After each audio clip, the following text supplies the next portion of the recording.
vamos a poner.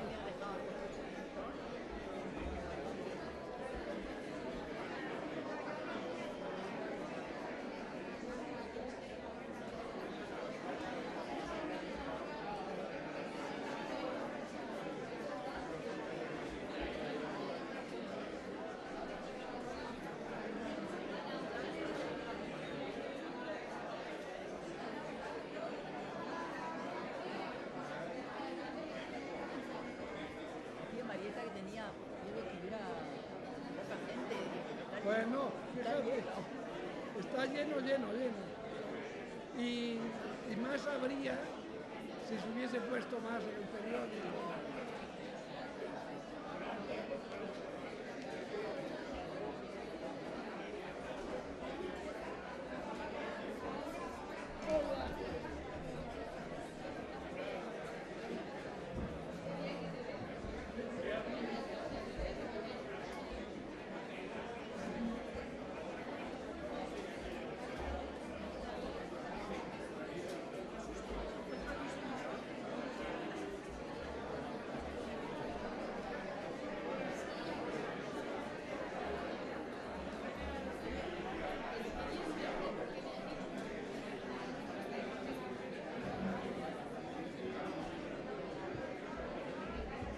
Bueno, a ver si se sientan ya.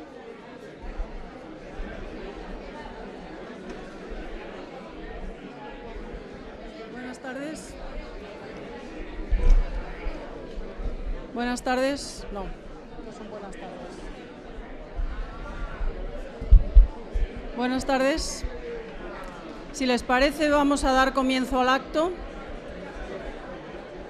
No. No. Buenas tardes a todos.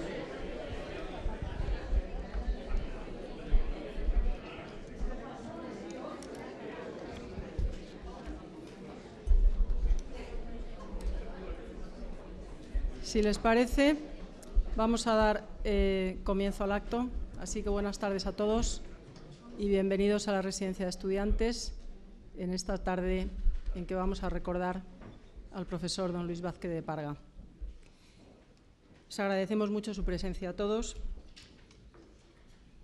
No es la primera vez ni será la última que la Residencia organiza un acto en memoria de personas afines a su espíritu, personas que por una u otra razón han estado en contacto con la Residencia o con su entorno, que de un modo u otro han formado parte de su historia, tanto en su primera etapa como en esta más actual. La organización de este sencillo acto conmemorativo se debe a la iniciativa de José García Velasco y Natalia Jiménez Cosío. Los dos me propusieron hacerlo después de consultarlo con Marieta Vázquez de Parga, gran amiga de esta casa y que ha colaborado con nosotros en tantas ocasiones y en esta ocasión nos ha ayudado a preparar todo este homenaje. Natalia, que tanto aprecio tenía por la familia Vázquez de Parga y especialmente por Marieta, íntima amiga suya durante tantos años, ya en los últimos años de su vida estaba muy ilusionada con este merecido homenaje. Es también una alegría recibir a todos los acompañantes que tengo en la mesa, los profesores Gonzalo Anes, Antonio Bonet Correa, María Ángeles Mezquidis, Álvarez Martínez Novillo, Juan Manuel Bonet, quienes van a trazar una semblanza del homenajeado. Por mi parte, y para introducir las distintas facetas de la vida y la obra de don Luis Vázquez de Parga, que escucharemos a continuación, voy a comentar brevemente algunos aspectos de su biografía. Luis Vázquez de Parga Iglesias nació en Madrid en 1908, aunque debido a los orígenes lucenses de su familia, mantuvo estrecho contacto con Galicia a lo largo de toda su vida. Estudiante excepcional, en 1927, con tan solo 19 años, obtuvo el título de licenciado en Filosofía y Letras con premio extraordinario. Ya desde 1925, como discípulo de don Claudio Sánchez Albornoz, estuvo vinculado al Centro de Estudios Históricos, colaborando activamente con su maestro, una colaboración que proseguiría durante años, incluso durante el exilio en Buenos Aires de Claudio Sánchez Albornoz. Durante esos años, en el Centro de Estudios Históricos comienzan a aparecer sus primeras publicaciones, que sumarán más de un centenar, muchas de ellas imprescindibles para el estudio de la historia medieval. Entre 1929 y 1930 formó parte de la Comisión Catalogadora del Museo del Prado y en 1930 ingresó en el cuerpo facultativo de archiveros, bibliotecarios y arqueólogos, siendo destinado al Museo Arqueológico, donde a lo largo de los años ocuparía los cargos de bibliotecario, secretario, vicedirector y director hasta el año 1967, en que pidió el traslado a la Biblioteca Nacional, Allí fue jefe de la sección de manuscritos hasta su jubilación en 1978 y allí fue donde descubrió un manuscrito desconocido de Leonardo da Vinci.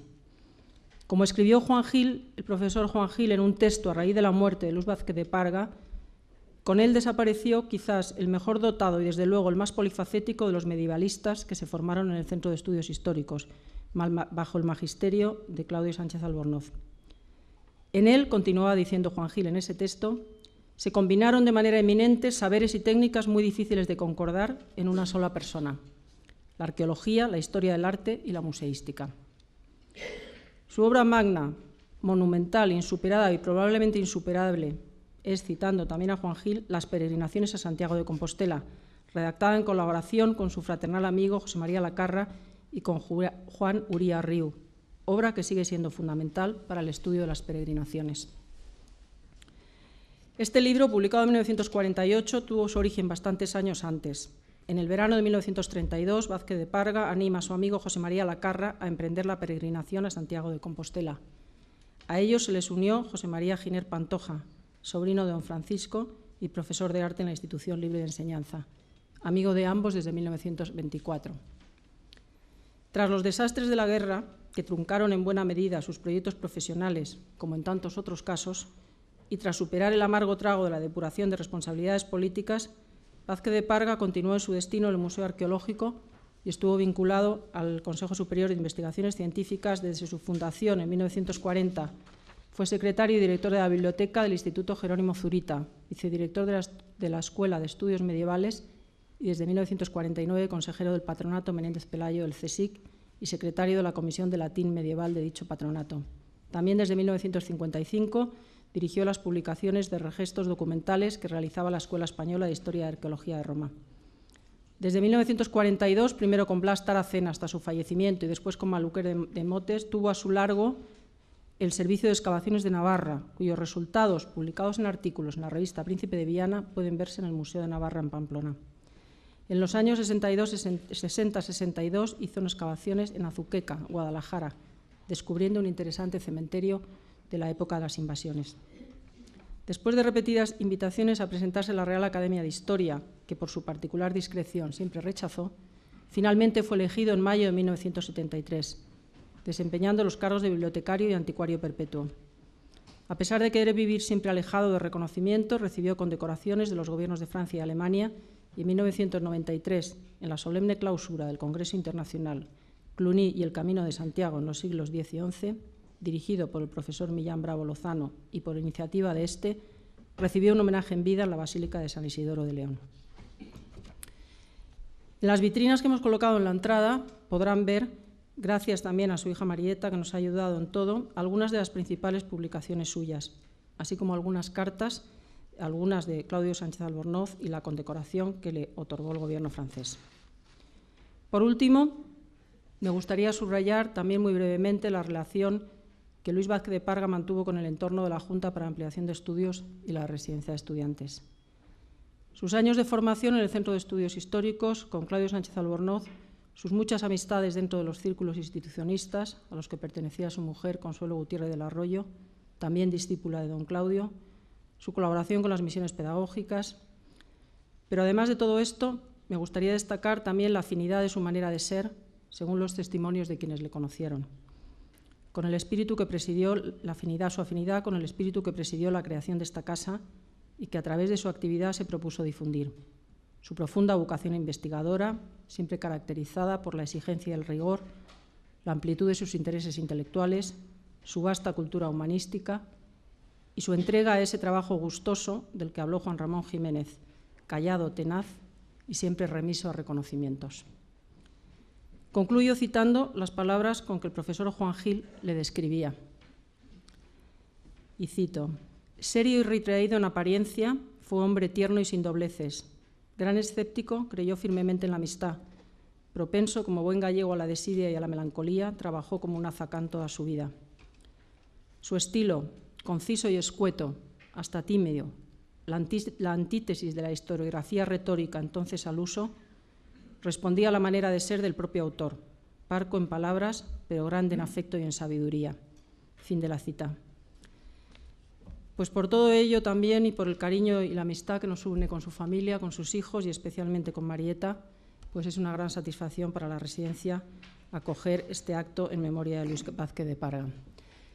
Así que a partir de ahora voy a ceder la palabra a todos los que están en la mesa. Únicamente les voy a comentar que al final de todas las intervenciones vamos a ver una selección de fotos, que es un recorrido biográfico por su vida, y su hija Marieta, que está aquí con nosotros, pues comentará brevemente el contenido de las fotos antes de verla, porque yo creo que son testimonios muy valiosos de su vida, que algunos de ellos, pues quizás es interesante conocer su contenido antes de verla. Así que, sin más, pues le doy la palabra al primero que va a intervenir, va a ser Álvaro Martínez Novillo, porque Álvaro tiene un pequeño problema, quiero pedirles disculpas en su nombre, porque tendrá que ausentarse probablemente antes de que acabe el acto, porque se va a celebrar un acto sobre su padre en Vallecas, donde su padre desarrolló su labor en el grupo de pintores de la Escuela de Vallecas, que estuvo también, por tantas razones, ligado a esta casa. Así que le damos por excusado de que se levante. Álvaro Martínez Novillo es del mismo cuerpo de conservador de museos que fue don Luis Vázquez de Parga y actualmente es su director general de Patrimonio Artístico de la Defensa. Así que tienes la palabra, Álvaro. Muchas gracias. Buenas tardes. Voy a centrar mi recuerdo en don Luis Vázquez de Parga en dos puntos. El primero es uno muy de espíritu de cuerpo, si se quiere, pero es señalando la participación de don Luis Vázquez de Parga, quizá en la más grande ocasión que tuvo el cuerpo de archivos, bibliotecas y arqueólogos. Fue durante la guerra en la Junta de Incautación y Protección del Tesoro Artístico que se formó en Madrid prácticamente al mes de comenzada la guerra. El trabajo que hicieron entonces una serie de miembros destacadísimos del cuerpo, por así decirlo, del cuerpo facultativo, fue impresionante, con una característica bien definida, y es que el trabajo que hicieron al final nadie se lo agradeció. Es decir, y casi tuvieron que pedir disculpas por un trabajo por el cual les tenían que haber, dado una recompensa, pero sin ningún género de dudas.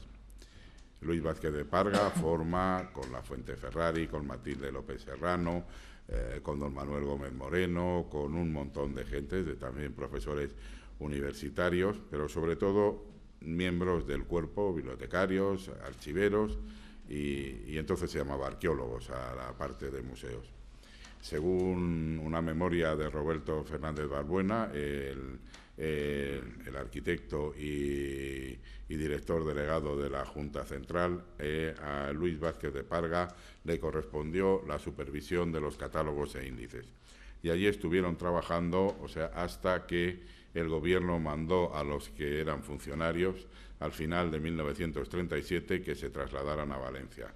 No se sabe también muy bien por qué dieron ese tipo de orden, pero la verdad es que había una tendencia muy grande que estaba molestando su trabajo, porque había quien quería que todo esto dejara de pertenecer al Ministerio de Instrucción Pública y Bellas Artes y pasara directamente a depender del Ministerio de Hacienda, incluso, pues se pueden ustedes imaginar, con algún propósito no realmente sano.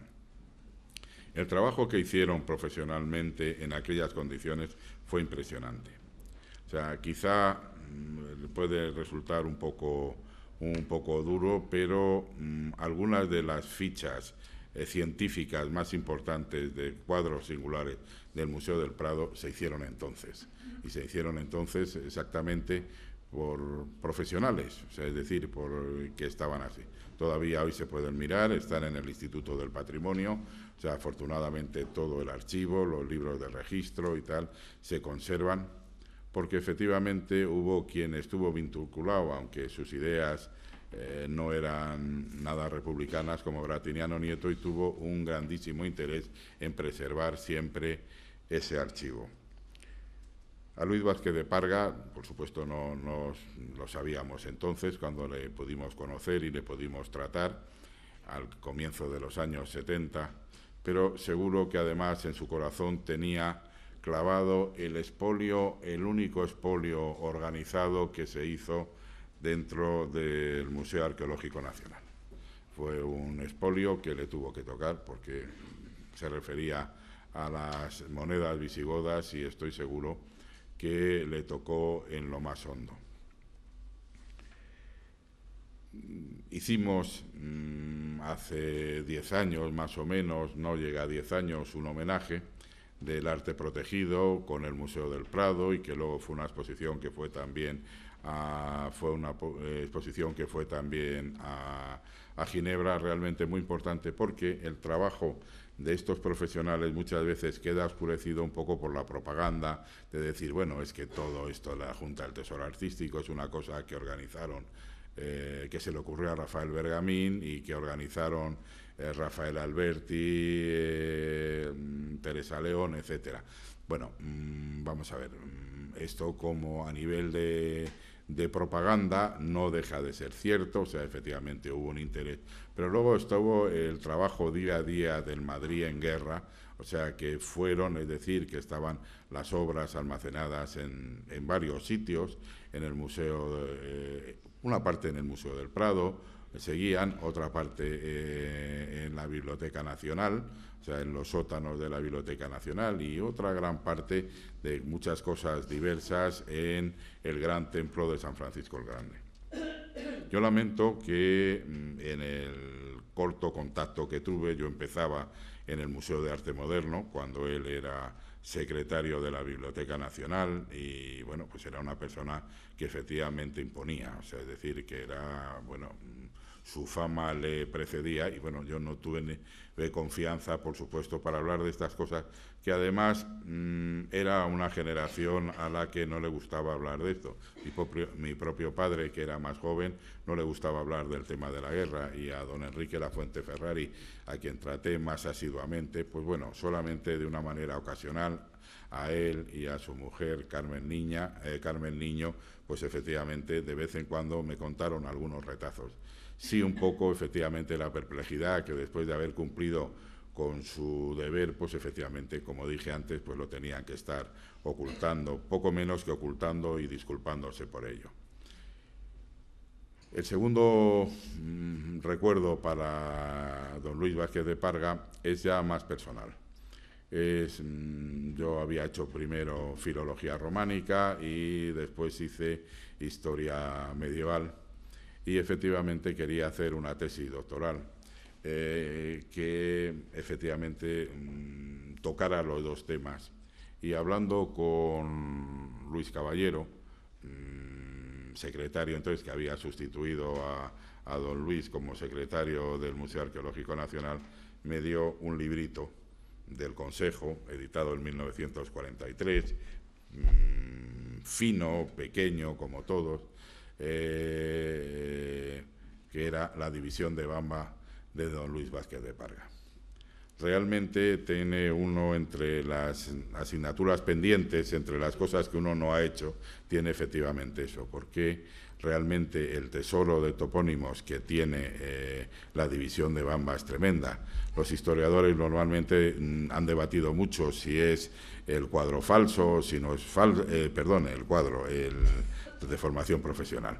El texto es falso, es de la época de Bamba, es una falsificación medieval y tal, pero el caso es que cada una de las diócesis de España y de la Septimania, o sea, están delimitadas por cuatro topónimos, algunos de los cuales muy fácilmente todavía uno coge el mapa topográfico y se los encuentra, es decir, un Tarabelan, que es un límite de Segontia, por ejemplo, pues aparece un Taravilla en el Alto Tajo, etcétera, y bueno, pues realmente lo que pasa es que la vida a uno le empujó por otro lado, pero yo tenía hecho mi fichero con cada uno de los topónimos, con cada una de las variantes, con cada una de las cosas, y todavía es una de las cosas que a uno le gustaría rematar. Es un libro humilde porque realmente, o sea, poco enfático, es la antítesis de lo que se trata ahora. O sea, es decir, son esas publicaciones de época, sin fotografías, sin ilustraciones, sin nada por el estilo, y el tema es un poco difícil porque la división de Bamba, con todas las familias que tiene de manuscritos, aparece en crónicas, aparece suelto, aparece tal, pues es realmente un galimatías. Don Luis Vázquez de Parga hizo de verdad, o sea, es decir, el trabajo, es decir, puso el toro en suerte. Y además yo creo que tuvo una honestidad muy de aquella época, de efectivamente después de poner el toro en suerte, dejarlo a disposición de los historiadores. Es decir, nadie hubiera dedicado ahora, nadie dedicaría tanto tiempo a una cosa sin haberse lanzado a hacer las conclusiones. ¿Por qué no hizo don Luis estas conclusiones? Pues yo creo que efectivamente por la honestidad que le caracterizaba a su generación, o sea, es decir, porque consideraba que no sabía suficiente, que no sabía tal. En fin, yo puedo contar una anécdota, que cuando estuve en el Centro del Libro y la Lectura organizamos con la Fundación Juan March una serie de ciclos de conferencias, libros y lecturas en determinado momento histórico, y hablé con don Rafael Lapesa y le dije: don Rafael, queremos que dé una conferencia sobre libros y lectura en el Renacimiento. Y entonces pues él me dijo exactamente, siempre con tal, ay, pues muchas gracias, siempre tan cortés, tan extremadamente cortés, me dijo: ya, el problema es que yo no sé nada de este tema. Y entonces, claro, yo le contesté, le dije: mire usted, don Rafael, si usted no sabe nada de este tema, ¿quién demonios puede saber algo de este tema, o sea, en el mundo mundial? Bueno, pues efectivamente esto es un poco lo que pasa, y realmente uno lo que siente tanto, bueno, pues eso con don Enrique, con don Luis, etcétera, es que efectivamente haber tenido un trato, aunque haya sido en algún caso incluso con cierta intimidad, vamos, o sea, que es el no haberlos tenido de profesores y de maestros, el no haber tenido, efectivamente, el no haberlos encontrado en la facultad cuando empezábamos nosotros, y que nos hubiera orientado en todo este asunto de las tesis doctorales, de los estudios y tal, porque tuvimos que ir reconstruyendo su idea, su vida, es decir, nadie nos lo contaba, es decir, alguien nos decía: bueno, pues este es don Luis Vázquez de Parga, que ha sido tal, que es muy importante, que es secretario de la Academia de la Historia, etcétera, pero realmente ha sido un desperdicio. Nos ha quedado su obra, y espero que alguna vez, ya que nosotros no hemos tenido esta fijeza, las generaciones futuras aprovechen realmente su trabajo verdaderamente magistral e inapreciable. Muchas gracias.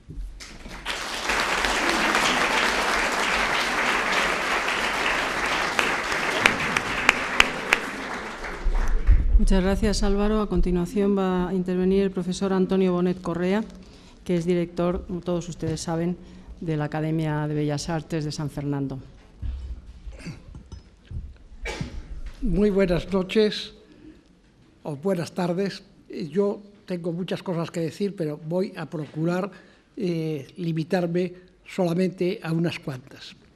He de decir que mis relaciones con Luis Vázquez de Parga eran paterno-familiares, filiales, de maestro y discípulo, de mal discípulo, pero de discípulo o de persona que le admiraba mucho.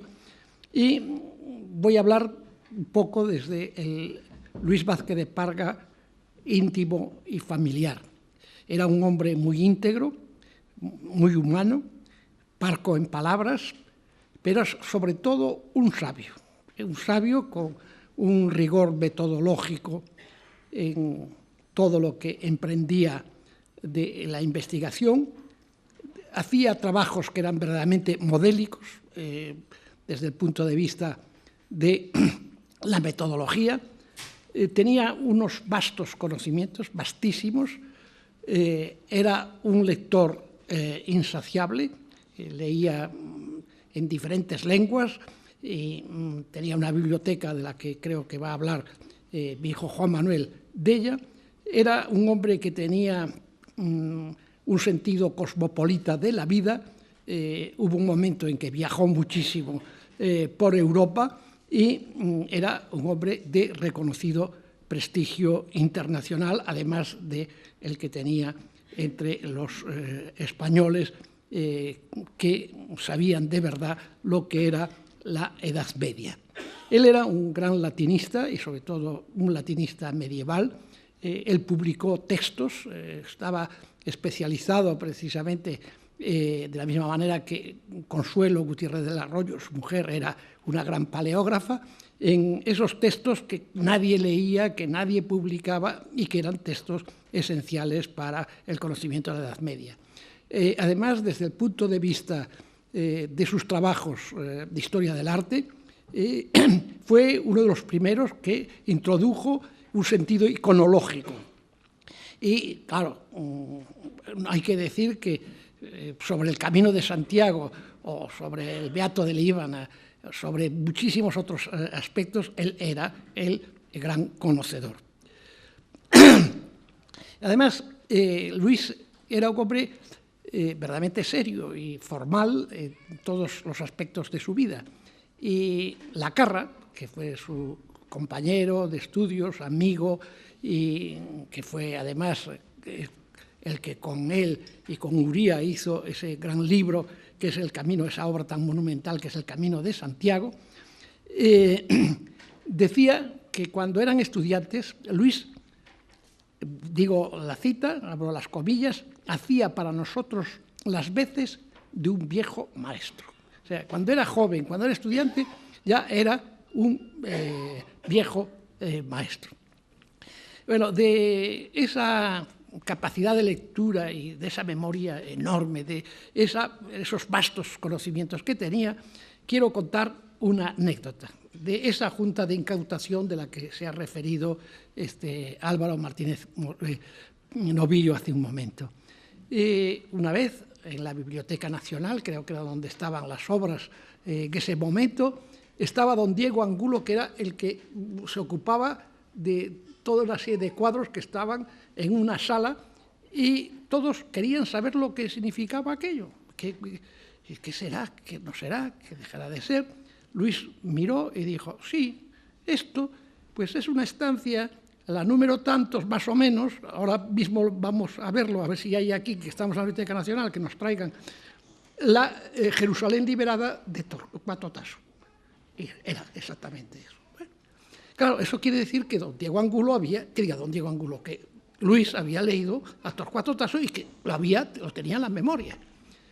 Y entonces don Diego Angulo, que yo lo conocí muy a fondo en el Diego Velázquez y sabía cómo era, le dijo, pero oiga usted, ¿y usted por qué ha leído a Torcuato Tasso? Estaba admirado de que hubiese leído a Torcuato Tasso sin necesidad de interpretar y de saber qué cuadro era. Don Diego Angulo iba a Torcuato Tasso y le decían que había que leer a Torcuato Tasso y se lo leía de memoria, todo entero, pero no de antemano conocía ni había leído nunca en su vida el Torcuato Tasso, la Jerusalén liberada. Bueno, fue académico de la historia y tuvo un homenaje en vida que le hizo en León, en la iglesia de San Isidoro, Millán Bravo Lozano. Yo estuve en ese acto y puedo contar cómo fue verdaderamente muy importante. Y si yo cito además a Millán Bravo Lozano, es porque yo de niño en Lugo viví en un chalet al lado justo de la familia Millán Bravo.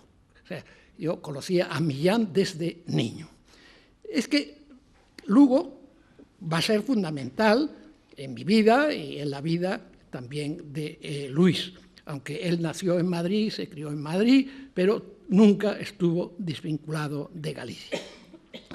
Bueno, antes de hablar de Lugo y de Luis Vázquez de Parga, o sea, de Galicia y de Luis Vázquez de Parga, que claro, es el hombre que aporta para el Camino de Santiago el libro fundamental, porque como dijo Lacarra precisamente, lo dijo por escrito, el que ideó todo el libro, el que organizó todo el libro, fue Luis, como también fue el que tuvo la idea en los años 30 de hacer el Camino de Santiago y llevó a La Carra y entonces a Giner.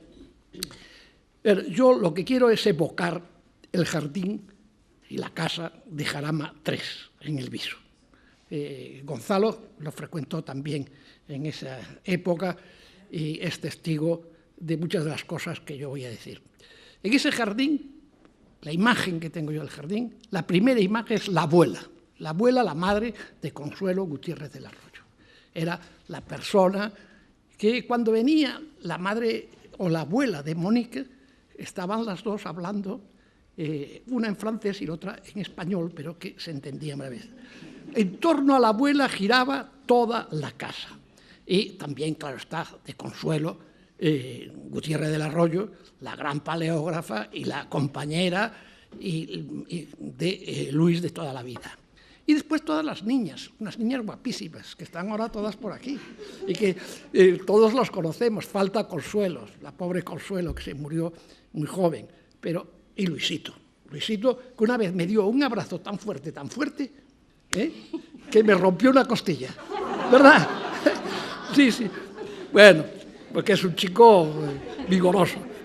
Bueno, y ahí en ese jardín, con la abuela, con las niñas, con Consuelo y con Luisito, pues se criaron mis hijos, porque nosotros vivíamos en Irate 10, y Bonic se iba con los niños. Bueno, el cochecito de mis niños era el cochecito que había sido de las niñas Vázquez de Parga y de Luisito. Bueno, también estaban al lado Luis Gutiérrez del Arroyo, el hermano de Consuelo, y tengo que recordar cosas como los curritos, el día de Reyes Magos con el rosco y todo esto, toda una vida familiar, que era la que Luis vivió al mismo tiempo que trabajaba y tenía esa mesa que, bueno, yo creo que Juan Manuel hablará de su mesa y por eso no voy a hablar de ella. Los amigos, por aquella casa pasaba todo el mundo. Bueno, los amigos más íntimos, y que además fueron amigos íntimos míos, fueron, por ejemplo, porque eran los amigos de Luis y de Consuelo más íntimos, Gonzalo Menéndez Pidal, que hace poco ha desaparecido. Los Gómez Moreno, íbamos a la casa de Gómez Moreno, que estaba tan cercana al Viso, Nati, María Elena, bueno, en fin, todo ese mundo de institución libre de enseñanza, Ricardo Fuentes y Carmen Camaño, que eran algo que eran como de la casa, los Tortella, que veo por aquí, a todas estas caras de gentes que conozco y que he vivido tanto con ellos. Y había un culto, que ahí está Nicolás, al padre de Nicolás, a don Claudio Sánchez de Albornoz. Allí se hablaba siempre de don Claudio, cuando pasó por el aeropuerto, que se le fue a ver, etcétera, etcétera. Bueno, tendría que hablar de muchas más gentes, tendría que hablar de toda la generación, tanto de los que estaban en el exilio interior como los del exilio exterior cuando venían a Madrid.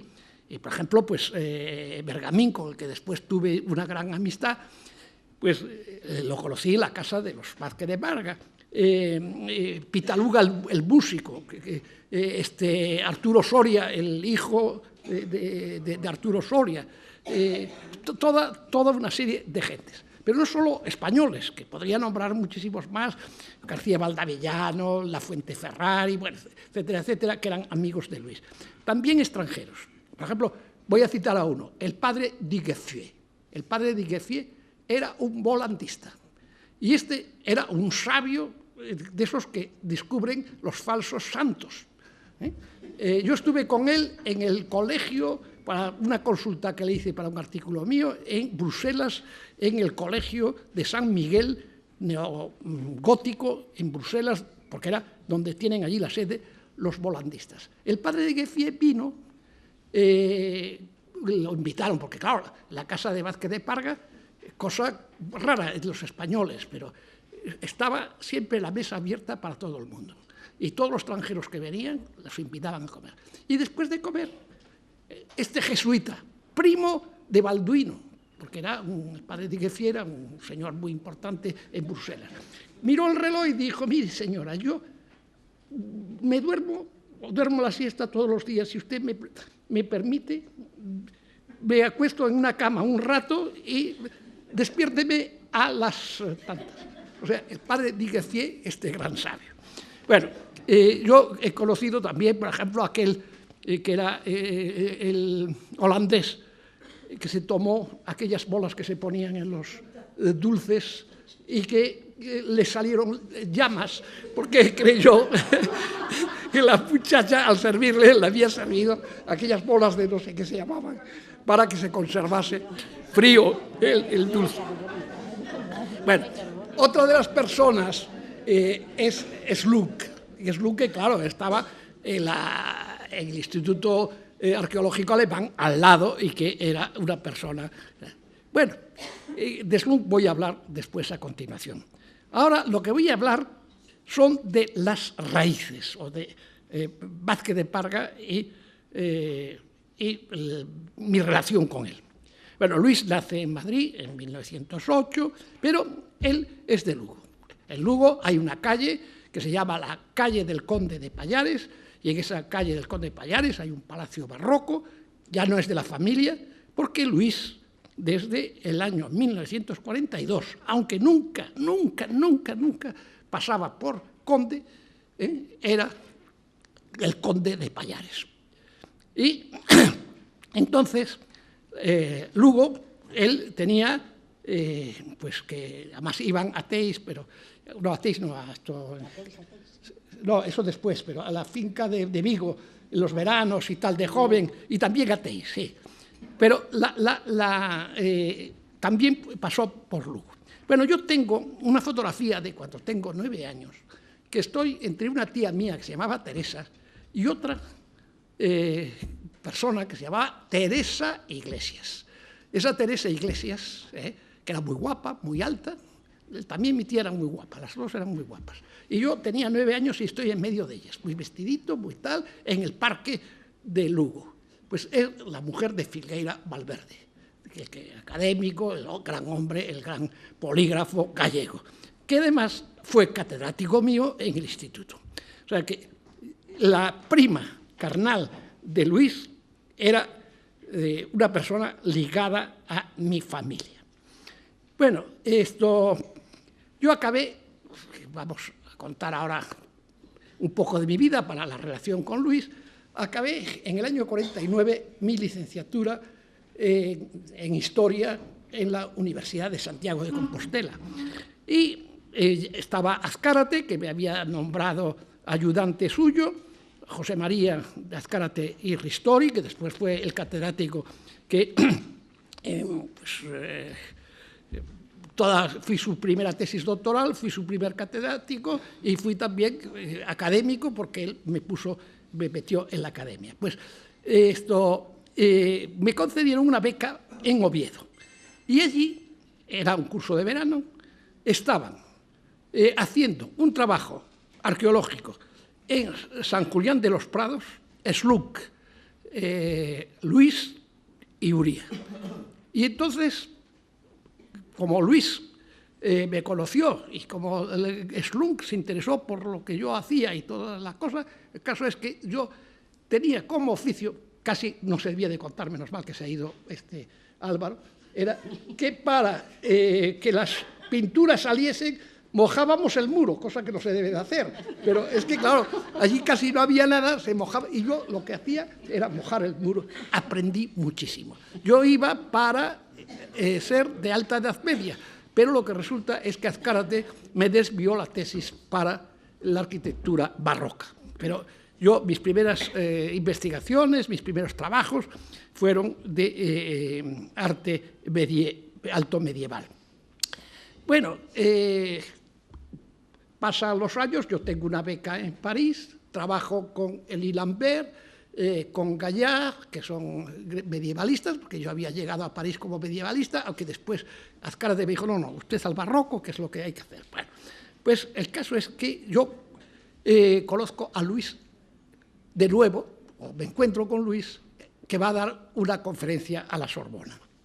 Bueno, Luis, que era tan simpático y como tenía esa familiaridad de lucense, de esa relación, pues yo lo llevé a casa.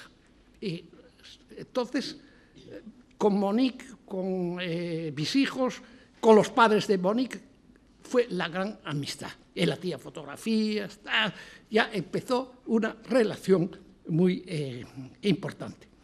Pero pasaron esto fue en el 53, y en el 57, en octubre, yo regreso a España, definitivamente, ya como doctor en Madrid. Podía haberme quedado en Francia, pero no quise quedarme en Francia, me vine a Madrid. Y claro, yo no tenía padre ni madre, y los Vázquez de Parga me prohijaron, y a mí no solo, sino a mi mujer y a mis hijos, y es eso que estaba contando yo del jardín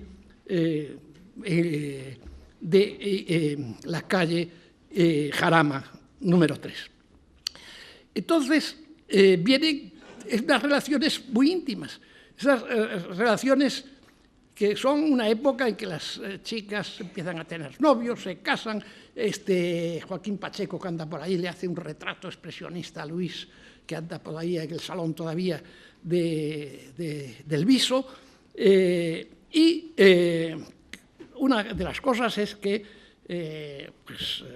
mi vida tiene una relación directísima siempre con los Vázquez de Parga, y sigue teniéndola. O sea, son quizá unas relaciones que vienen de antes, ancestrales casi. Y voy a decirlo de ancestrales porque, por ejemplo, Margarita me regaló el catálogo del archivo de Lugo, que ella se había ocupado de que en el archivo de Lugo se hiciese el archivo, se arreglase y tal, y se construyó el archivo cuando tú tenías ese puesto. Y me lo regala, y el primer conde de Pallares era un Correa. O sea que, pero bueno, mucho más antes. En Lugo hay una leyenda, y voy a acabar contando una leyenda.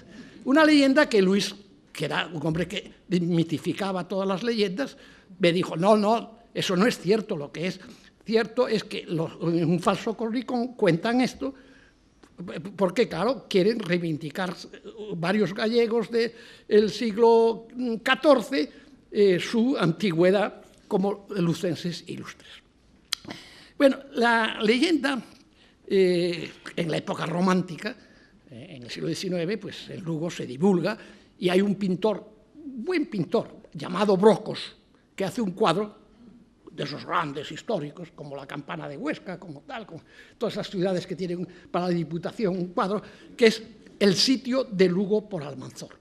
Y la leyenda es que cuando Almanzor llega hasta Galicia, él va camino de Santiago, llega a Lugo y se encuentra que, claro, es una ciudad amurallada y que no la puede conquistar. Hay que decir una cosa, que Luis fue propietario de las tierras que había dentro de la muralla todavía en el siglo XX, que eran donde se cultivaba la tierra durante la Edad Media y el Barroco y el siglo XIX todavía, que había huertas dentro del recinto amurallado, y todo eso era de su abuelo, el conde de Pallares, y que fue vendido pues, a finales del siglo XIX.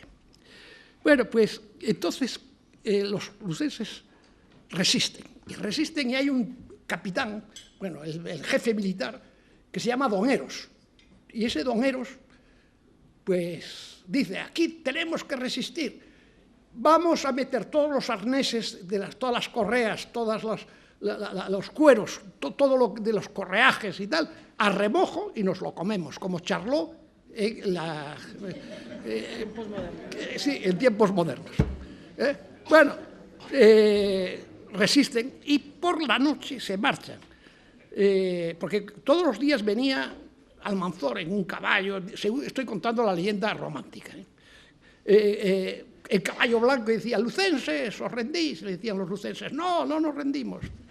Ya estaba el Almanzor muy fastidiado, y entonces pues resulta que viene un día, y la noche anterior se habían escapado uno que había traído un haz de pajas, otro que había cogido un bollo de pan, y que había cogido un año, o sea, un corderito joven, y cuando llega Almanzor y les dice, ¿os rendís? Dicen, ahí van nuestras obras, que es lo que pinta Brocos, tirando las obras Y dice Almanzor, bueno, estos tienen que comer, y se marchan.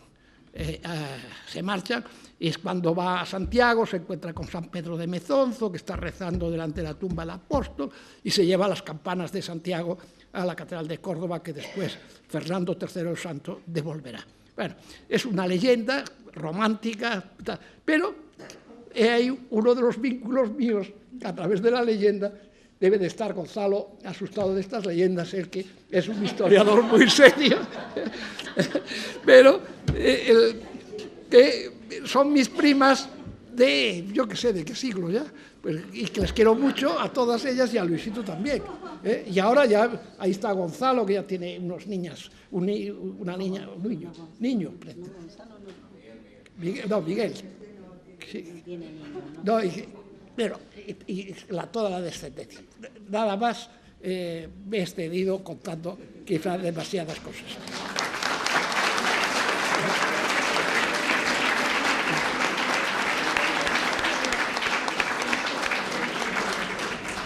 Muchas gracias, Antonio. A continuación va a intervenir María Ángeles Mezquidis, que también trabajó con de Luis Vázquez de Parga y ha sido directora hasta hace poco del Museo de Pamplona. Muchas gracias, María Ángeles. Tienes la palabra. Bueno, buenas tardes a todos ustedes. Quiero en primer lugar felicitar a las personas, que por cierto las han citado con su nombre, pero yo no sé exactamente, no se me ha quedado, que han promovido este homenaje a don Luis Vázquez de Parga con motivo de su centenario. Sus cualidades, tanto científicas, muy comentadas, como humanas, han dejado huella en los que en diversos momentos y situaciones de nuestra vida tuvimos el privilegio de conocerle. Asimismo, agradezco a su familia que se hayan acordado de mí para estar presente en este día y poder dedicarle mi cariñoso recuerdo. Voy a tratar de rendirle un humilde homenaje. Yo no puedo contar tantas cosas, pero bueno, contaré mi experiencia personal. Un humilde homenaje recordando su decisiva contribución a la investigación arqueológica en Navarra, por lo que todos los navarros tenemos contraída una deuda impagable. Antes de nada, comenzaré haciendo un poco de historia para situar el estado de la arqueología navarra en los primeros años del siglo XX. El interés por los restos arqueológicos comienza de un modo sistemático con la recogida de hallazgos casuales por parte de la Comisión de Monumentos, en cuyo boletín fueron publicados. Resumiendo, para no alargarme, podemos decir que en los primeros trabajos son los de Aranzadi, Barandarán y Eguren entre 1913 y 1935, estudiando las zonas dolménicas y localizando los grabados paleolíticos de la cueva del Kerdi. También citaré la aportación de Altadil con su estudio titulado de Red Geográfico-Histórica, Vías y Vestigios Romanos en Navarra, lleno de interesantes noticias y algunas interpretaciones que no pueden ser hoy aceptadas. Finalmente, el padre Escalada realizó una infatigable búsqueda de restos arqueológicos en la zona de Javier, publicando un trabajo titulado La arqueología en la villa de Javier. Con estos escasos antecedentes, después de la interrupción de la Guerra Civil, la Diputación Foral de Navarra creó en 1940 la institución Príncipe de Viana y su revista, cuyo primer número apareció en diciembre del mismo año, encauzando luego buena parte de la investigación arqueológica que se llevaría a cabo posteriormente. Su primer secretario general, también citado aquí, fue don José María Lacarra, muy amigo de don Luis, hasta el punto de vivir en su casa de Madrid durante la guerra, según le he oído contar a su hija Mari Carmen, catedrática de Historia del Arte de Zaragoza. Don José María Lacarra dejó la institución Príncipe de Viana al sacar la cátedra de Historia Medieval de la Universidad de Zaragoza, donde tuve yo la fortuna de tenerlo como uno de mis mejores profesores. En la institución Príncipe de Viana le sustituyó José Esteban Uranga, que encargó los primeros trabajos arqueológicos al Seminario de Arte y Arqueología de la Universidad de Valladolid, bajo la dirección de Cayetano de Mergelina, quien redactó una cartilla de divulgación arqueológica editada por la institución y ampliamente difundida, con el propósito, en palabras de su autor, de lograr formar una conciencia ciudadana sobre aspectos de tan especial interés.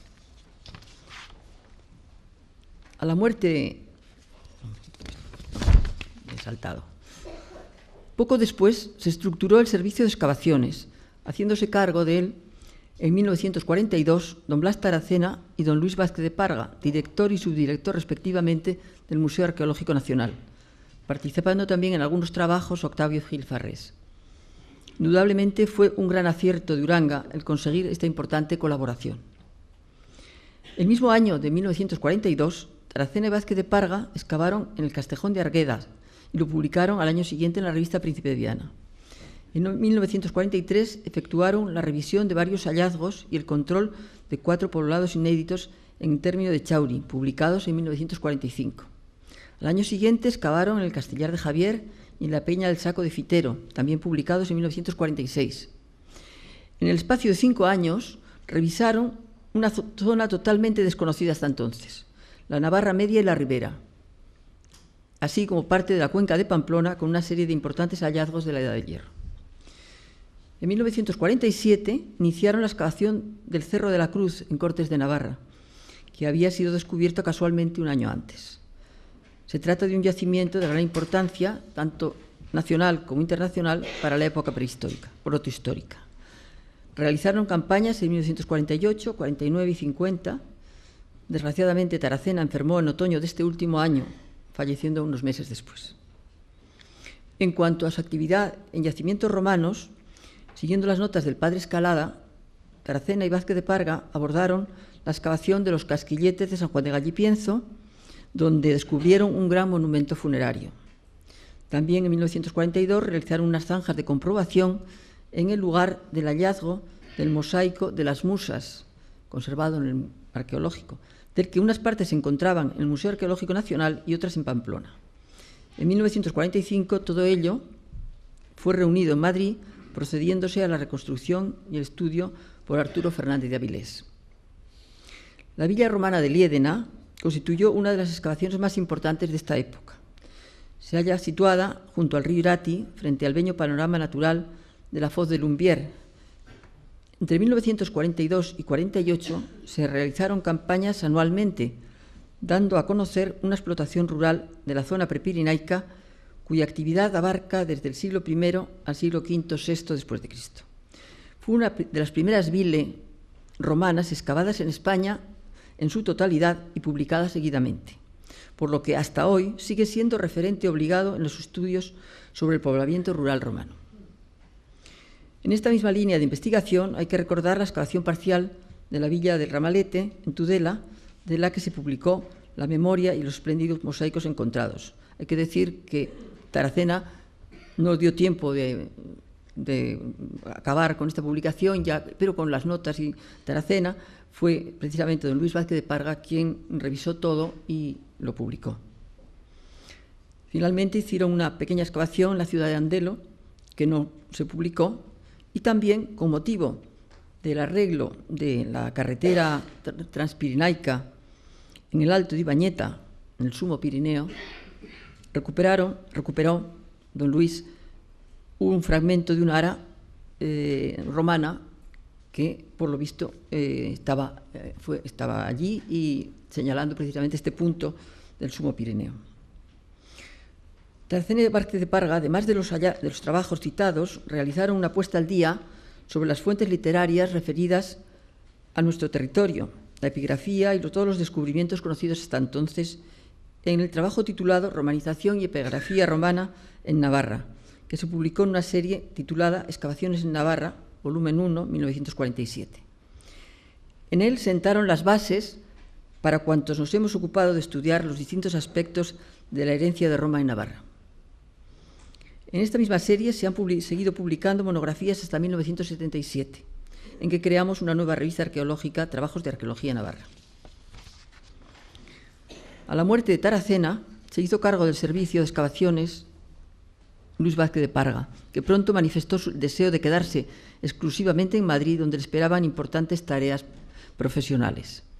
Sin embargo, todavía realizó un último trabajo, la excavación de la gran necrópolis de la Atalaya, próxima al poblado de Cortes de Navarra, que publicó conjuntamente con Juan Maluquer de Motes, entonces catedrático de Salamanca, quien le sustituyó en la dirección de excavaciones en Navarra. A la última etapa corresponde mi incorporación al Museo de Navarra. Me encontraba con una beca en Tyndaris, una ciudad romana situada al norte de Sicilia, trabajando junto a estudiantes de arqueología de la Universidad de Roma en una excavación dirigida por el profesor Lambolla, director del Instituto de Studi Liguri, cuando recibí una carta de don Luis, que había tenido noticias de una arqueóloga navarra que estaba en Italia, pidiéndome que a mi vuelta a casa me pusiera en contacto con él porque necesitaba una persona que se ocupase de los materiales de las muchas excavaciones realizadas. No olvidaré nunca la alegría que me dio esta carta, ya que en aquel momento mi futuro profesional era toda una incógnita. Una vez en Pamplona, en junio de 1952, contacté con don Luis, que vino a Navarra y me acompañó a conocer los yacimientos más importantes excavados, proponiendo a Uranga que fuera yo misma la encargada de sistematizar los materiales arqueológicos de las distintas excavaciones que se hallaban recogidos en el edificio del actual Museo de Navarra, que entonces se encontraba en obras para su primera instalación, con numerosos obreros pululando por allí, elementos de construcción. Todo ello ponía en peligro los restos de cultura material recuperados, corrían un riesgo tremendo de ser dispersados o perdidos. Por otra parte, me confió la publicación de los materiales de Liédena, Ramalete y Andión, entregándome los cuadernos de campo. ¿Qué más podía desear que trabajar en lo que me gustaba y en mi tierra? Sin embargo, la solución administrativa no era fácil. Hay que pensar en los prejuicios de mediados del siglo pasado en provincias. En la administración foral no trabajaba ni una sola mujer, ni secretarias, nada, no había una sola mujer.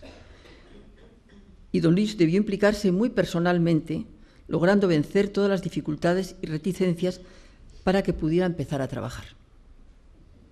Por eso, cuando Margarita Vázquez de Parga llamó para contarme el homenaje que se preparaba y proponerme participar, sentí la gran alegría de poder unirme y aportar mi testimonio de cariño y gratitud a su padre, a quien debo todo lo que he podido trabajar, estudiar, publicar y disfrutar durante los más de 40 años que he estado en la dirección del Museo de Navarra.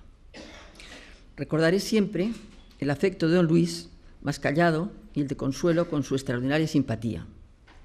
Al poco de conocerme, efectivamente abría en su casa a todo el mundo, me recibieron en su casa del Viso y pude conocer a sus hijos, que entonces eran unos niños. Por cierto, que esta conmemoración del centenario me ha hecho recapacitar que Vázquez de Parga era muy joven cuando yo lo conocí, pero para mí, con 23 años, me pareció un señor mayor, muy respetable. Por ello, en mi recuerdo, seguirá siendo siempre el bueno y afable don Luis.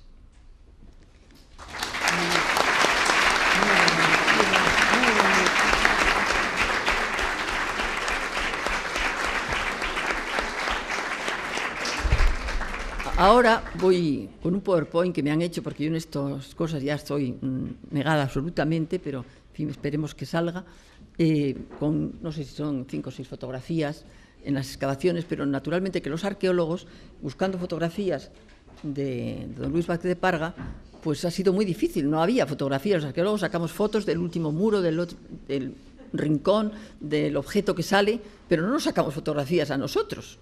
Por lo tanto, hay muy pocas fotografías, pero en fin, las pocas que he logrado encontrar las vamos a pasar ahora. Bueno, esta es una fotografía Sí, voy a hablar con esto, es verdad. Pues una fotografía de la Foz de Lumbier, vista desde la vila de Liédena. Es un panorama natural muy bonito, en fin, los romanos siempre se situaban muy bien, y es esta vila tan importante que se excavó en su totalidad y que fue una cosa excepcional en la arqueología romana de aquel momento. Aquí está don Luis, sentado en uno de los muros de Cortes de Navarra, donde también excavó junto con Taracena. Aquí lo vemos en Liédena, también posando, me choca mucho, pero bueno, en esas pocas fotografías que hemos podido encontrar.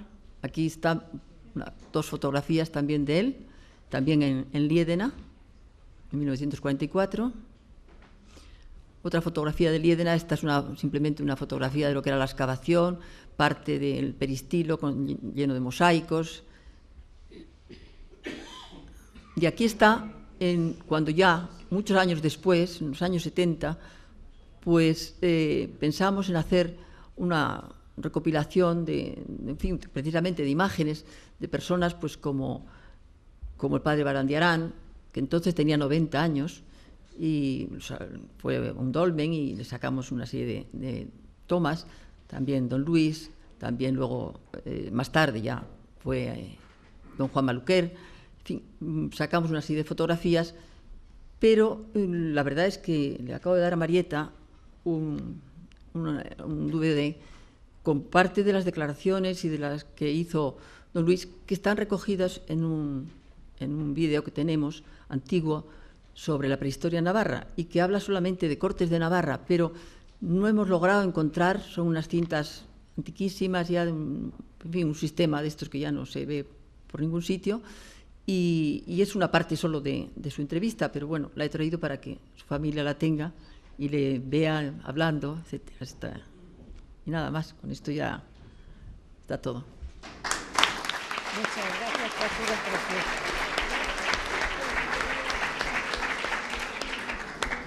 Muchas gracias, María Ángeles. A continuación va a intervenir Juan Manuel Bonet, que es escritor y crítico de arte. Juan Manuel, tienes la palabra. Muchas gracias, Alicia. Bueno, yo no soy ni historiador ni menos medievalista, evidentemente, pero estoy encantadísimo de participar en este homenaje familiar, ¿no?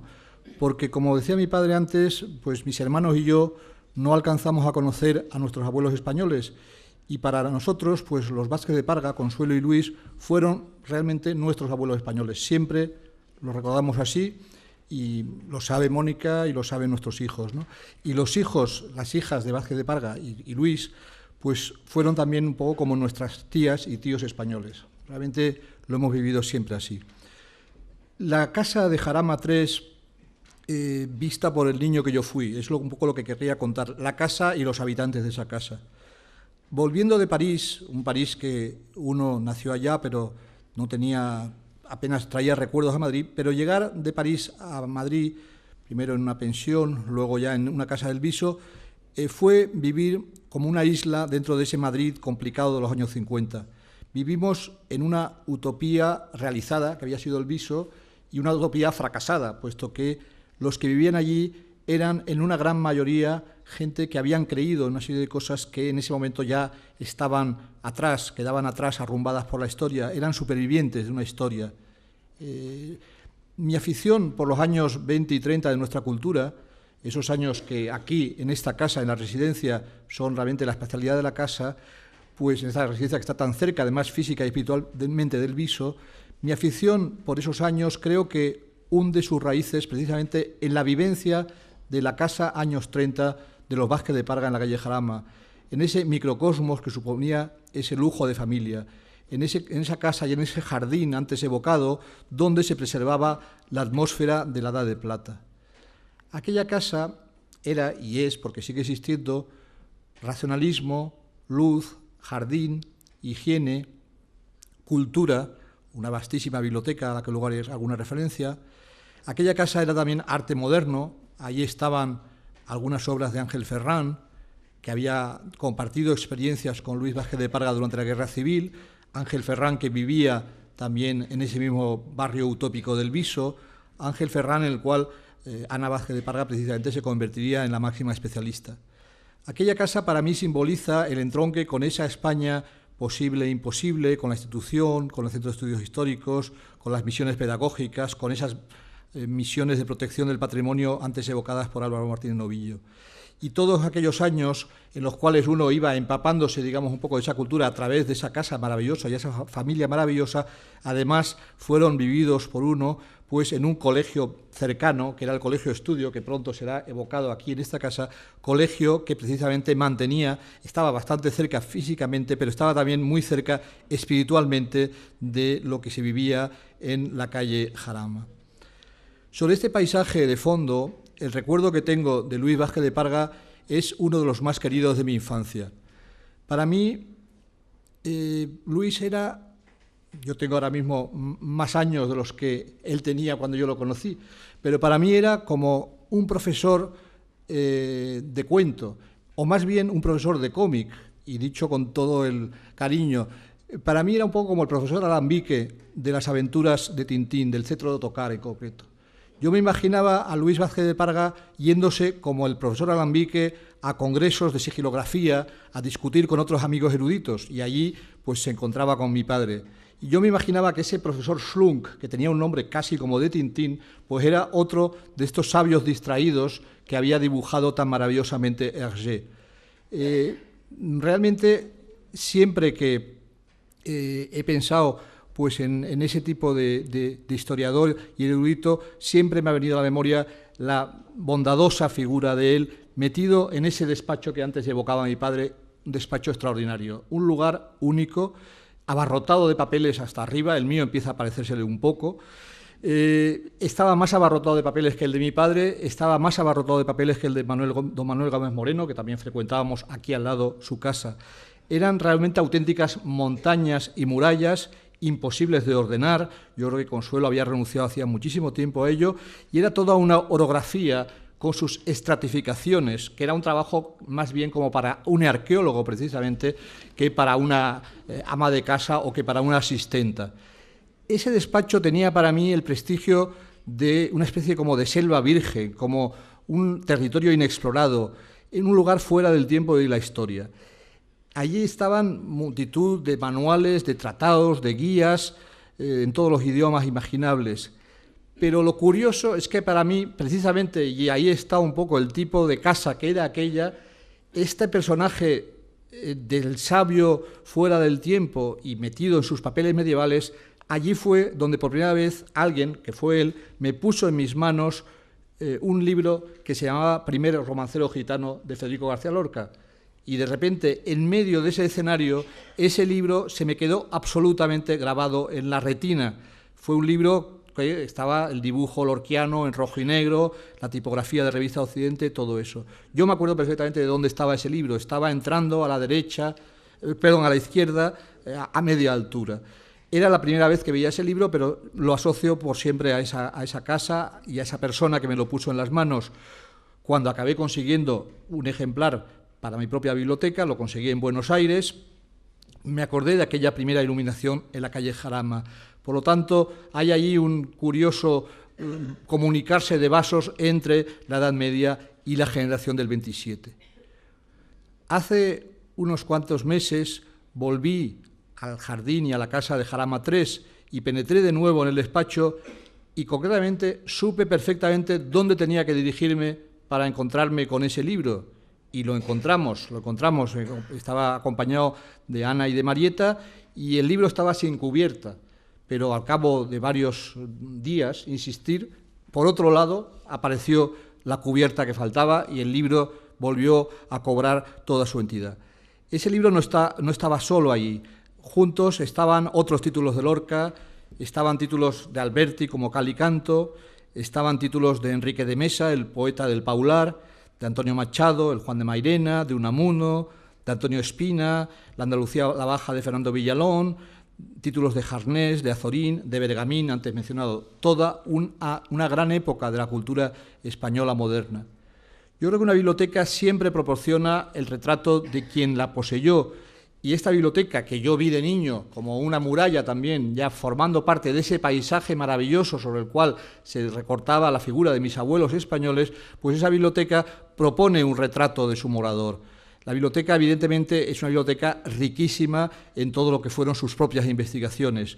La poesía o la prosa del 27 es una pequeña parte de un conjunto donde lo que está fuertemente representado, por supuesto, es toda la literatura sobre el Camino de Santiago, sobre los Beatos, están los tomos del Madoz, están los libros por lo general dedicados de Menéndez Pidal, de Manuel Gómez Moreno, de Sánchez Albornoz, de Américo Castro, de Julio Caro Baroja, de Juan Uría, de La Carra, de Emilio García Gómez, de Fray Justo Pérez de Urubel, de Valdeavellano, de Blas Taracena, también de extranjeros como Pierre Vilar, como el famoso Schlunk o como mi padrino Georges Gaillard. Hay una enorme biblioteca, claro, de clásicos latinos y griegos, hay muchos libros gallegos, entre ellos primeras de Rosalía y de Emilia Pardo Bazán, algunas de ellas dedicadas.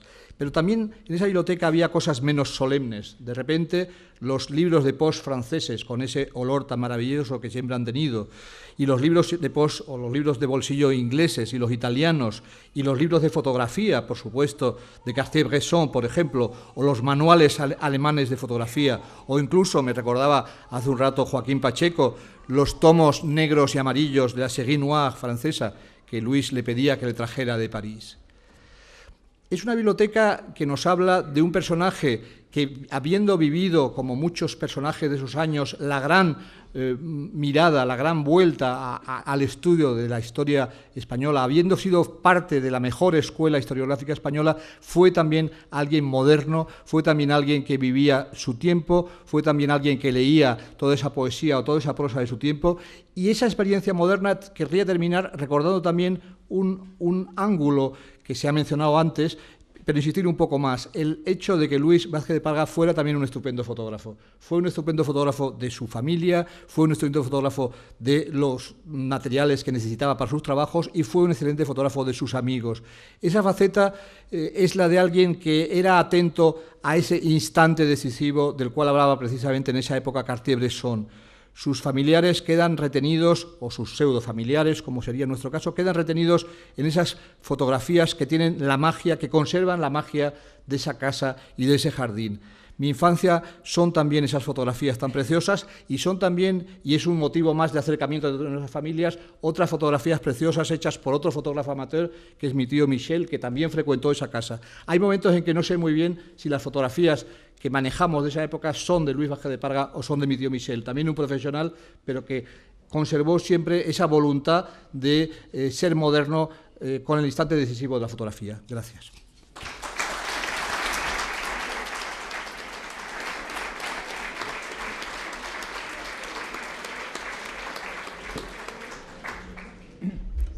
Muchas gracias, Juan Manuel. A continuación va a hablar el profesor Gonzalo Anes, director de la Real Academia de la Historia. Muchas gracias a la Residencia de Estudiantes y a la directora por haber organizado este acto de recuerdo y homenaje a Luis Vázquez de Parga. Yo comencé a tratar a Luis Vázquez de Parga, creo que fue en el año 1960, por medio de Luis García de Valdeavellano, que comenzó siendo mi maestro universitario en Historia, porque yo empezaba con muy pocos conocimientos de historia, puesto que soy economista de formación, y solo la historia económica me acercaba al pasado, pero ese pasado se amplió, ese horizonte se hizo más y más amplio gracias a conocer a don Luis García de Valdeavellano, a Vázquez de Parga y a todos los amigos que aquí, no a todos, pero a un gran número de amigos que aquí se citaron de ellos. Y la casa de Jarama, que yo la recuerdo, me has conseguido que yo la reviva y la vea con emoción. Y las hijas, el hijo Luis, y alguna anécdota que no sé si ellas recordarán, porque las niñas iban al colegio o tenían amigos en el barrio que tenían sus padres un coche magnífico. Bueno, el caso es que las niñas comenzaron a decirle a su padre que por qué ellos eran pobres. Y Luis, que enseñaba más bien con el ejemplo que con la palabra, se calló y, aprovechando un sábado, las llevó al viejo pozo del tío Raimundo para que vieran cómo vivían los pobres y cómo eran las casas de los pobres. No sé si alguna de vosotros recuerda ese viaje al pozo del tío Raimundo. Nunca más volvieron a decir que eran pobres. Les dio una lección sencilla, como era él. Era un hombre más bien callado, austero, riquísimo en su pensamiento y en su obra, porque fue arqueólogo, aquí se ha dicho, paleógrafo, organizador de museos, latinista, filólogo e historiador. Yo voy a hablar de él sobre todo como historiador.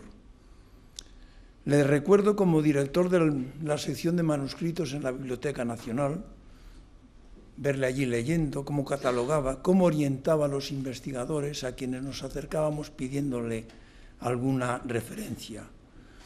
Comenzó siendo maestro de sus compañeros de estudio y, sin embargo, no fue maestro universitario porque nunca quiso hacer oposiciones a cátedra ni dirigirse por esa vía. Antonio Bonet citó la frase de la Carra, de cómo, siendo tan joven, ellos le consideraban su maestro. Don Luis García de Valdeavellano evocaba algunas veces el año 1928, cuando bajo la dirección de don Claudio Sánchez Albornoz comenzaban Luis Vázquez de Parga, José María Lacarra y él sus investigaciones en el Centro de Estudios Históricos. Decía Valdeavellano que le admiraba el jovencísimo Luis Vázquez de Parga, que tenía 20 años, por sus conocimientos, son palabras textuales de él, por sus conocimientos de latín clásico y medieval, por cómo analizaba las crónicas de la Edad Media y por la suprema agudeza en la crítica de los textos. Esto lo hacía de amigo a amigo, pero quizá fuese incapaz de decirlo en una tribuna parecida, hacerlo en una tribuna parecida a esta. Se incorporó al Instituto de Estudios Medievales cuando se fundó en 1932, dirigido por don Claudio Sánchez Albornoz. Entonces se quería preparar una edición crítica de las crónicas y documentos medievales para formar los Monumenta Hispani Histórica, al modo de los Monumenta Germani Histórica. Luis Vázquez de Parga trabajó en la sección de crónicas bajo la dirección de don Benito Sánchez Alonso, luego dirigió él esta sección hasta el final de la Guerra Civil en 1939. El Anuario de Historia del Derecho Español, dirigido por don Claudio Sánchez Albornoz, con Galo Sánchez y José María Ramos Los Certales, continuó publicándose después de la guerra. Luis Vázquez de Parga estuvo en Madrid durante la Guerra Civil, no había actuado en política, sí contribuyó a salvar, como se recordó aquí, muchísimas obras de arte, con un grupo benemérito de Álvaro Martín Novillo, se refirió a ello. Se había casado con Consuelo Gutiérrez de la Roya, discípula también de Sánchez Albornoz, porque había un grupo de mujeres muy importante en el Centro de Estudios Históricos, que eran Consuelo Gutiérrez del Arroyo, Pilar Los Certales, Carmen Camaño, Anita Pardo, María Teresa Casares, que desempeñaron una labor importantísima en los archivos. Todas fueron del cuerpo de archivos, bibliotecas y museos. Luis Vázquez de Parga trabajó en el Instituto Jerónimo Zurita, colaboró en la revista Hispania y siempre en el Anuario de Historia del Derecho. En 1941 editó los decretos. Voy a referirme a algunas obras de Vázquez de Parga, que todas son breves, salvo la gran obra El Camino de Santiago. Los decretos de Alfonso IX de León para Galicia en 1204 y también sobre la crónica najerense que publicó en el año 1941. Editó El Fuero de León, una edición sencilla, en el año 44. Esta edición del Fuero de León la calificó José María Lacarra como una pequeña obra maestra. Todos los artículos y trabajos de Vázquez de Parga son pequeñas obras maestras, breves, a veces ni siquiera saca las conclusiones, como aquí se dijo. Una pequeña obra maestra, El Fuero de León, el estudio que hizo, en el que se trata de los distintos manuscritos y ediciones y se comparan con otros fueros de la familia del de León, y viene a ser que es este fuero pieza fundamental de la historia legislativa del reino. En 1945 publicó La Revolución Comunal en Compostela, en los años 1116 y 1117. Lo publicó en el Anuario de Historia del Derecho Español. En esta publicación vio las analogías con otras alteraciones sociales en distintas ciudades de Europa, en las que también los patricios formaban el gobierno de las urbes como en Santiago, aunque en Compostela el arzobispo Gelmírez consiguió continuar como señor nominal de la ciudad, aunque sí señor efectivo fuera del recinto urbano. En 1947 publicó el Fuero Municipal de Fuentes del Alcarria, al que se aludió allí, aunque fragmentado. Lo había copiado en 1793 el padre Méndez, y esa copia se guarda en la colección Salvá de la Real Academia de la Historia. Para publicar este fuero viajó a la Alcarria con José María Lacarra en el año 1928. Y por Lacarra sabemos que se trataba entonces de una Alcarria, esa Alcarria antes de la guerra, mucho más pintoresca, dice Lacarra, y al natural que la descrita por Cela años después, esa Alcarria que se recuperaba de los grandes destrozos y del empobrecimiento provocados por la guerra civil. Y Vázquez de Parga, como el archivo se destruyó, no quedaba de ese fuero, aunque fragmentado, quedaban solo las fotografías que él tomó. Porque, como decía Juan Manuel Bonet, era un gran fotógrafo y además lo sabía.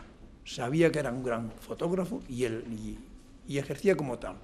Y publicó ese fuero en 1947 en el Anuario de Historia del Derecho Español, convencido de que las viejas fotografías que él había hecho en el año 1928 quedarían como testigos de un texto que podría servir para una edición crítica del fuero de Brihuega.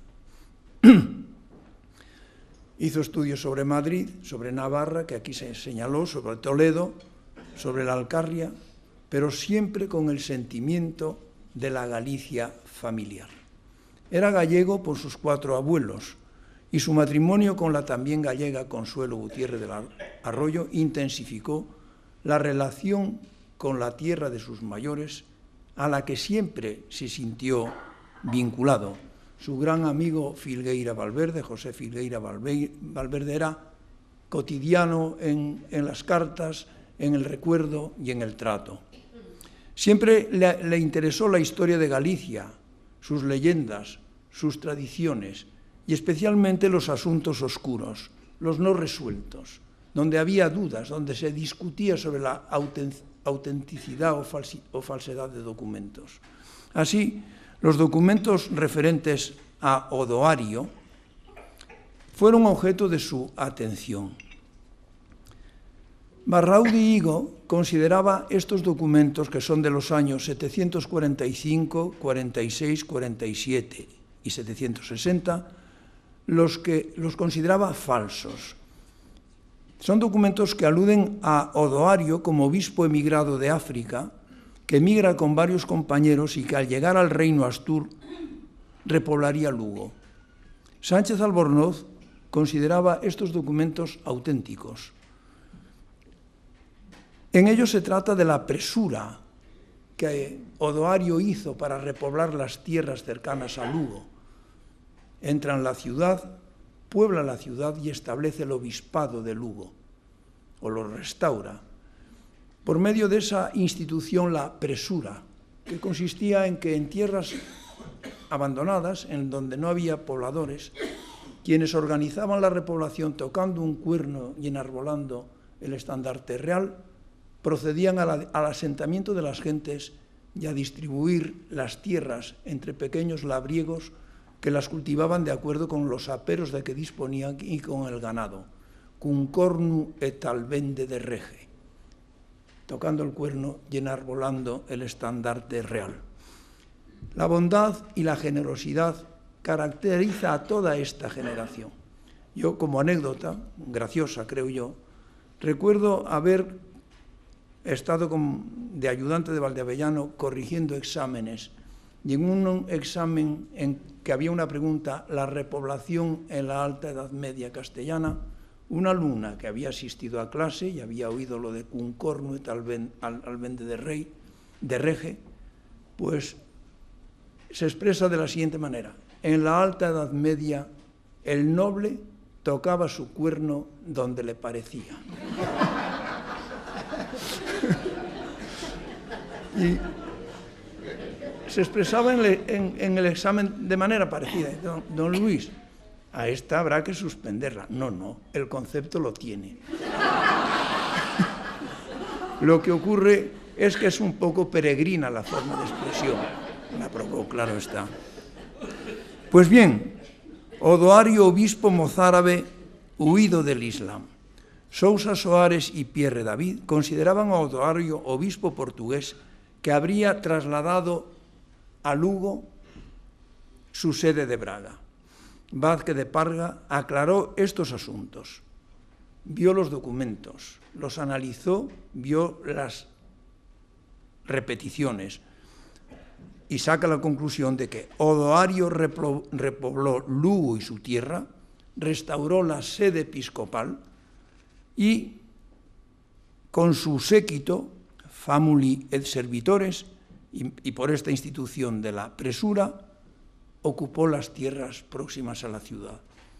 Hizo una edición crítica de estos documentos, que tenían interpolaciones, contradicciones, y probó que Odoario era obispo de Lugo, que fue obispo de Lugo, que era un mozárabe inmigrado, que fundó después la sede sufragánea de Braga y publicó estos documentos sencillamente y con esas aclaraciones en el año 1952 y posteriormente en el 57 la serie completa de obispos de Lugo-Braga en los siglos VIII y IX. Las peregrinaciones a Santiago de Compostela es la gran obra de Vázquez de Parga. Se publicó en 3 tomos en los años 1848 y 1949 y es obra conjunta de Luis Vázquez de Parga, de José María Lacarra y de Juan Uría. Consuelo Vázquez de Parga tenía asociado el nombre de Juan Uría a las asturianadas, porque en comidas o cenas, en almuerzos o cenas, cantaba, una vez que bebía un poco, cantaba asturianadas y las niñas, claro, en esos años 47 y 48, estaban admiradas del vozarrón de Uría y de lo bien que cantaba las canciones asturianas. El origen aquí se dijo, 1932, cuando Luis Vázquez de Parga, José María Lacarra y José María Giner Pantoja emprendieron la peregrinación a Santiago de Compostela, comenzaron el camino en Valcarlos. Es interesante la descripción que hace de este viaje Lacarra, porque no era entonces como hoy corriente que alguien hiciese el Camino de Santiago.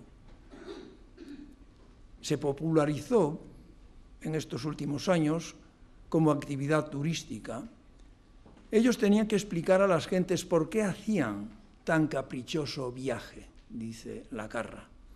Les acogieron muy bien en las abadías de San Millán, de la Cogolla y de Samos, por intervención del padre Luciano Serrano, abad de Silos. Llegaron a Santiago por los días de la fiesta del apóstol y el clero catedralicio les hizo el honor de que estuvieran en el coro alto de la catedral con los canónigos en la misa solemne celebrada al día siguiente de Santiago, el 26 de julio. Del viaje surgió la idea de escribir un libro sobre las peregrinaciones que se convirtió 2 años después en el que conocemos. El tercer peregrino, José María Giner, estaba fuera de España, pero don Juan Uría Río se sumó a la empresa. Luis Vázquez de Parga trazó el plan de la obra y escribió la historia de las peregrinaciones, comentó y analizó los textos históricos y las leyendas que se ocupan de Santiago y los itinerarios que seguían los peregrinos. También estudió los relatos de viajeros y las influencias artísticas ejercidas a lo largo de la ruta jacobea, también en la vertiente transpirenaica. El conocimiento de la bibliografía extranjera es portentosa, sobre todo teniendo en cuenta que en aquellos años era casi imposible hacerse con libros y revistas extranjeras. Y es una obra que yo me arriesgo a valorar como lo mejor que se ha escrito del Camino de Santiago y tiene la misma vigencia, el mismo valor que en los años en que se publicó. Conserva un aroma especial de autenticidad esta obra. Autenticidad por cómo la pensaron, por cómo la vivieron en el año 1932, cómo vivieron el Camino de Santiago, cómo se expresan los tres, sobre todo Vázquez de Parga, que es el que escribió la mayor parte de la obra. Desde el año 1957, don Ramón Menéndez Pidal, don Manuel Gómez Moreno y don Leopoldo Torres Balbás, ya hay testimonio escrito en la Academia de ello, querían, en el archivo, querían que Luis Vázquez de Parga ingresara en la Real Academia de la Historia. Luis Vázquez de Parga era reacio a vincularse a instituciones que pudieran tener carácter honorífico, como era la Academia entonces, y no mostró ningún interés. Más bien debió de oponerse, porque no prosperó la convocatoria. Años después, en mayo de 1973, don Joaquín de Navascués, don Ángel Ferrar y Valdeavellano consiguieron que aceptara ser propuesto y fue elegido el 18 de mayo de ese mismo año. Dedicó su discurso de ingreso a San Hermenegildo ante las fuentes históricas, mostrando sus saberes filológicos, su conocimiento de latín y su capacidad analítica. Le contestó don José María Lacarra, quien hizo una excelente biografía del nuevo académico. Y valoraba en él esa diversidad de saberes y ser primera figura en todos ellos. Ese enciclopedismo de Vázquez de Parga en cuanto a su preparación y sus conocimientos de la historia de España antigua y medieval. Fue académico bibliotecario desde 1973 hasta febrero de 1977 y anticuario desde diciembre del 75 hasta su muerte el 26 de octubre de 1994. En estos cargos académicos mostró siempre su gran preparación, su sabiduría y su entrega. Yo tuve la suerte de coincidir con él como académico durante 14 años, de verle informar, de verle trabajar en el que llamamos Gabinete de Antigüedades, que tendría que ser la sección arqueológica de la Academia, pero como los objetos arqueológicos en el siglo XVIII estaban en un gabinete, pues entonces la Academia conserva, por ese tradicionalismo que explica su perduración, conserva las mismas denominaciones de entonces. En ambos cargos académicos mostró siempre su gran preparación, su sabiduría y su entrega, y yo soy testigo durante 14 años de estas cualidades ejercidas con suma puntualidad. Fernando Chueca Goitia, que le conocía desde la Junta de Recuperación, porque formó parte de ella, calificó a Luis Vázquez de Parga como sabio químicamente puro, son palabras textuales, por ser medievalista insigne, gran lexicógrafo, latinista, paleógrafo, numismático, arqueólogo, epigrafista e historiador del arte. En efecto, sabio químicamente puro, en todos los aspectos. Manuel Vicén, en estas columnas que escribe en El País los domingos, hizo una breve biografía de Vázquez de Parga. Le califica también como sabio. Se titula la columna Un sabio. Ha muerto un sabio español, Luis Vázquez de Parga. Mientras un gran sabio es enterrado en el silencio, casi en el anonimato, dice Vicén, derivado de la ignorancia colectiva, se exalta a quienes en lo cultural desplazan mucho más de lo que pesa. Luis Vázquez de Parga era para Vicén símbolo de los ciudadanos que trabajan en el anonimato de los laboratorios, de los centros de investigación, en las bibliotecas, en los archivos. Y dice, ellos también rompen el principio de Arquímedes. Pesan mucho científicamente, pero por desgracia desplazan poco en la sociedad actual. Gracias a que estos sabios ignorados existen, aunque no los conozcamos, concluye Vicén, muchos españoles podemos sobrellevar la televisión basura y las deficiencias culturales en las que vivimos. Ellos son la semilla, decía entonces, de un futuro mejor. Y yo creo que Vázquez de Parga es semilla de una España presente y futura que esperemos que sea cada día mejor. Muchas gracias.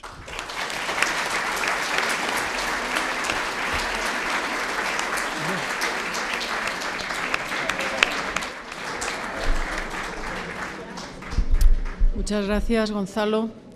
Bueno, quiero dar las gracias a todos los que han intervenido. Y yo le he pedido a Marieta Vázquez de Parga, quiero darle las gracias por todo lo que nos ha ayudado para preparar el acto, en todo, en la propuesta de los participantes, en las vitrinas que se han colocado, en tanta información que nos han suministrado y en la selección de fotos que ha hecho con su hermano Luis.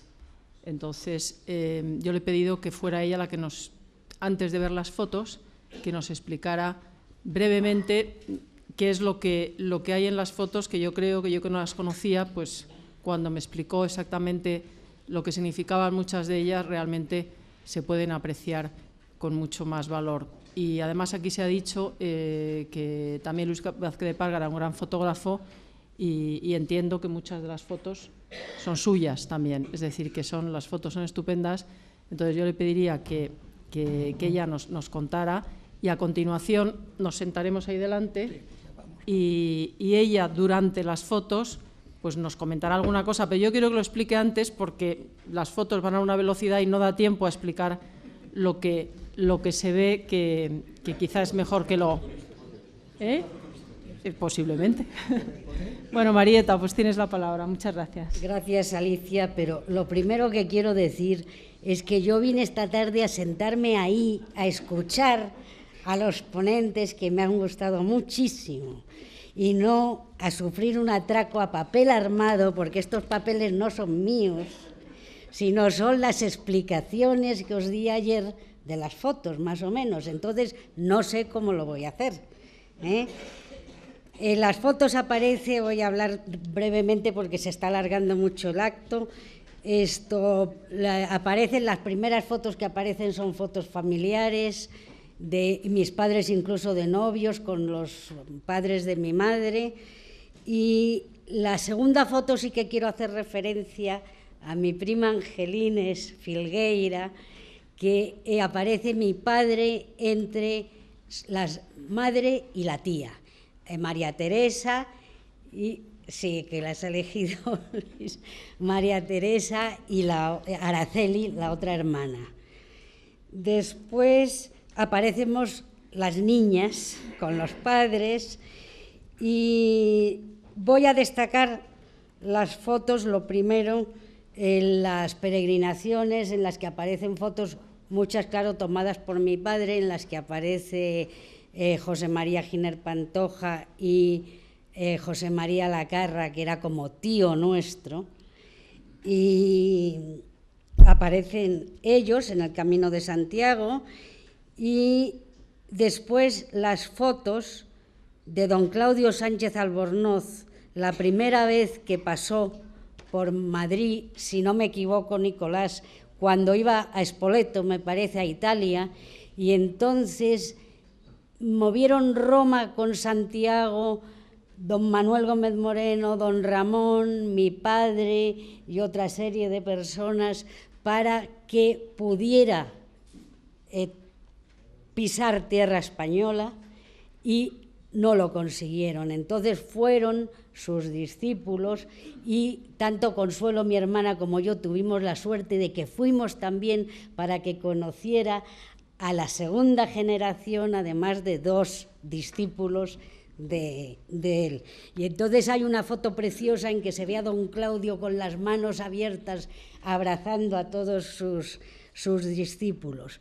Después aparece ya cuando don Claudio estuvo en España con todo derecho y estuvo en Jarama 3, en nuestra casa, con todos sus antiguos discípulos.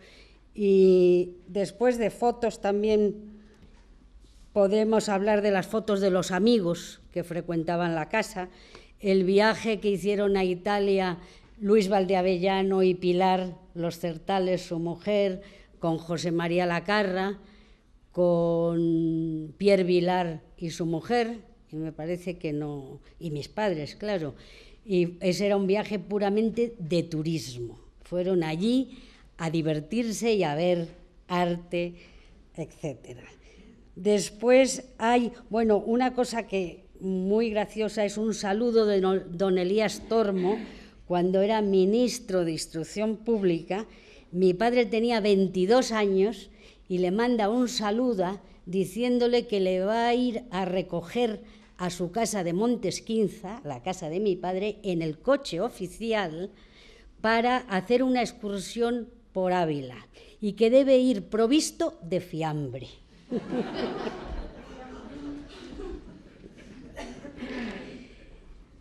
Después, bueno, hay algunas de publicaciones y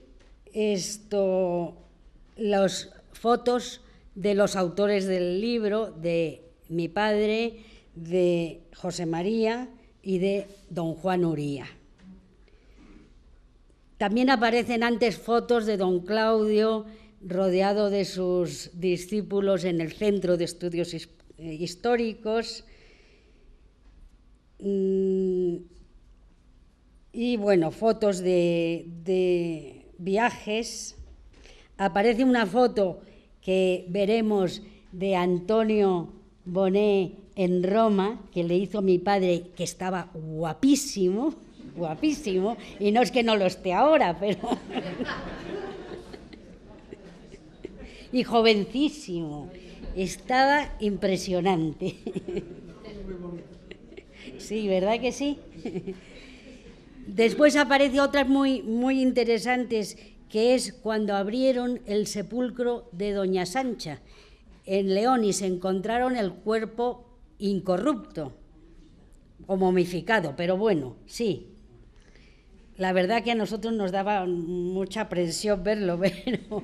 Y allí se ve a don Manuel Gómez Moreno y a Helmut Slunk, que ya ha sido citado, y que también era casi como un tío nuestro, tanto que él cuando llamaba a casa y cogíamos el teléfono decía: soy el tío Slunk. Y después aparecen también de excavaciones en Navarra, en Ibañeta, yo creo que era cuando apareció esto. Sí, no, y que aparecían muchos, había un cementerio y aparecían muchos esqueletos que mi madre con una navajita limpiaba, nos contaba que los limpiaba con todo cuidado. Y bueno, yo creo que eso es lo más importante de todo ello, así que si queréis los... Vamos a escuchar. No, a mí no.